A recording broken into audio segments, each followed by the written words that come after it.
علي محمد قد وحوسية حسن نك اللي بلد بوسية نك اللي حسن شيخ مركب قبته شغلي مع أنه حوي إثيوبيا كان دي أد كان تي جيسي بات هاي هير نيشن أيو كوسية بلده والسلام يا برشا الصومالية محلي السلام عليكم ورحمة الله وبركاته سلام كبعدي وحان ربعنا المانتب كهضلو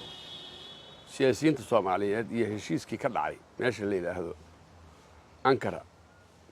ee Xasan Sheikh iyo Abiy orta qandhac dhigay iyo reaction-ka Soomaalida iyo qaylo dhaanta la leeyahay Xasan qaa'im wadan waay qaa'im wadan Soomaaliya wadani Soomaali ma jiro nin wadani oo Soomaali aan siyaasadda ma imaan burburkii ka bacay dalka Soomaaliyeed dawladihii laga dhisay artay markii lagu soo dhisay wixii ka dambeeyay ninka Cabdiqaasin ahaa wixii ka dambeeyay Itoobiya ma shaqsanayn nin walba oo xil qabtana oo u cararay nin walba oo hogaamiye kooxeeda waa u ordayay dawladdii xigtay Cabdiqaasin dawladdii Cali Maxamed Geedi iyo waxay ahayd ninka la yiraahdo Cabdullaahi Yuusuf Addis Ababa iyo Muqdisho kun sano isgaadayeen taangiyada iyo askarta Itoobiya waxa keenay dawladdii Cabdullaahi Yuusuf iyo Cali Maxamed Geedi Cali Maxamed Geedi wuxuu siiyay Xasan ninka la yiraahdo bilad buu siiyay ninka la yiraahdo Xasan Sheikh markuu qabtay shaqadii معناه وحوي إثيوبيا كان دي أد كان تي جيسي بات هاي هير نيشن أيو كوسية بلده إذن بيلا تهاي ذلك قيانتي قيام قرنات قشي لما ديه سياسيين تاس أنا على جد يقولوا بيك سنين وحنكا وضع حسن نوى دوناي كان يسوي ودونها هي كانت وكوك تقوى هو كانوا واي هذي أبي وحوها حل جاس تلاقيها سردون كجودة إثيوبيا ما راح سردون كوها على جدي بابور لصارنا عبد الله يوسف مركي يمادين نبضي وجود بينه ويكون طباشين عرفت اللي ضو ما قرأتي ميت كيو برنامج يلي حبضي ودا عايز عرفت اللي ضو كون طباشين محا مركع علي إنكي بضل بري أبي هدو بريم يليه محا أبي اللي قرب أبي بدو الدنيا كسوسع حسن علي قيفي يا محمد عبد الله فرماشو أيها وحين نقضين مدحويني رئيس الوزراء أبي كان مقدشو مركي مقدشو يمدوكو عسومين وحي قارين هشيس كي أي وضا قارين أبي والله عرر ملاها حقا قرينا لسكو أغايه بارلمان كيسو انت هورتقي أيها وحين فترة لو إثيوبيا يا صوماليا هل دولة نقولنا واسكو بيريان بارلمان كي بعد لقاها تاجي محمد عثمان شواري رحمه الله وأهانن وحبرتي شرعي يغانا دولة يغانا صوماليا نكي إيلو وكيلك وأهان شراء خبير ورر بورتن كلوا بارلمان كاملها ففددا ومدحدا u yahay waxaanay ogeyn og baa yiri heshiiskii keen hor keena baarlamaanka aad gaarteen haysa Itoobiya waxay sheegtay waa maqlaynaa kii hor keenay heshiiskii baarlamaanka ayadoon si kale la yeelin ayaa weerar cad lagu qaaday si meesha looga eriyo waa farmaajiye Xasan Cali Khayre waxa sameeynaya waxa lagu sameeyay wax aan nasab ah lagu sameeyn waxaan dawlad sameeyn biyihii baa laga jaray dagaal mindicireed baa lagu qaaday biyihii baa laga jaray nalkii baa laga gooyay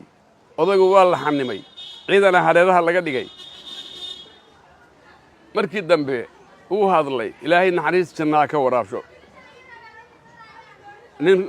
nin keligii wax og buu ahaa nin keligii waddaniyahuna ahaa wuxuu yidhi anigu waxaan u tanaasulayaa danta dadka Soomaaliyeed xilkana waa iska casilaya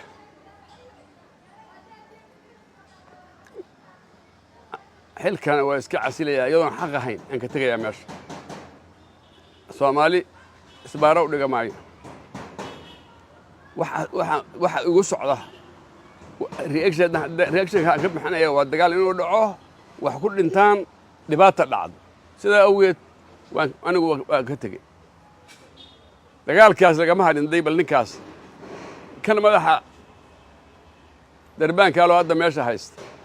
madaxweyne xasan lafta gareen xataa wuxuu u diiday inuu xildhibaan soo galo waa colaadii Itoobiya saad uga hadli kartaa waxa loogu sameynaya saad uga hadli kartaa oo aad u dhigi kartaa la hor keeno oo warkii abay aad u naqdin kartaa baarlamaanka loo diiday kadibna ilaahay baa arooriyay waxa la yiraahdaa qursabanka dadka fiicana dhinta oo dadka laga dhameeyaa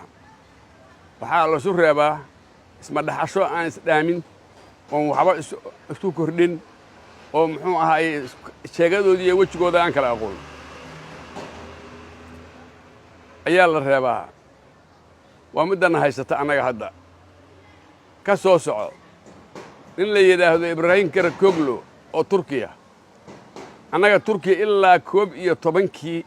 ilaa maanta 24kii ah ayuuna daba taagan yahay miisaaniyadu kordhiya askarow soo tababaraa ardow qaadaa dhaawacow qaadaa wax kastoo nagu dhaco nala qaybsadaa waxaan dawladu noo sameeyeen ilaa hadda research ay sameeyeen oo shidaal heleen oo ay dhahaan waa soo saarayna ilaa ay dhaheen bees waxaan samaysanaynaa gantaalaha aan ka ridno oo annaga waxa waaye dawladaha ku hareeraysan gantaalkana waxa ka soo laabanaya wax badda ku soo dhacaya ama dhulka ku soo dhacaya sida awgeed dal furan oo Cape Kennedy oo kala wax laga tuuri karo weeye Soomaaliya meeshaan aan ka ridaynaa wax heshiiskaas la galay wuxuu Ibrahim Karakoglu fikrad dhow Soomaaliya waxay noqonaysaa Dubai meel ka fiican oo ganacsiga caalamku isu yimaado xeebaha dheer badda Hindiya iyo badda Cas xeebaha dheer wadanka furan muxuu ahaay iyo cimiladeeda waana gate of the Africa ganjalka laga galo Africa halkaas haddii Soomaaliya ay nabad hesho dhaqaalaha ku jira oo badeeda ku jira iyo barigeeda ayaa ku filan adduunka ayaguna way noolaanayaan inta markuu maqlay wadaadkii Dubai indhaxyigaha Soomaaliya ku mataxmay inaan laba qabsano ka shaqeeyay walina waa wadaa bees Israa'iil oo qalqaali oo la keeno Soomaaliya walina waa wadaa abay iyo Somaliland iyo asaga waa ku duray waa bees Israa'iil iska leedahay oo halkan la keenayo oo ay saldhig ka samaysanayso waxa dhan oo loo ordayaa Turki marka soo yeelo waayay qadar uu yimid warniyow adaa carabahoo naga xigay ee aniga Soomaali waxaan waa afgaran waayay qaad dalkan dadkii la aaw ninkii madax laga dhigo waa Hoover wuxuu dhuuqayaa wax alla wixii dhacaan la helo wuxuu cunayaa wax alla wixii dalka yaalay dawladda waxay u yaqaanaan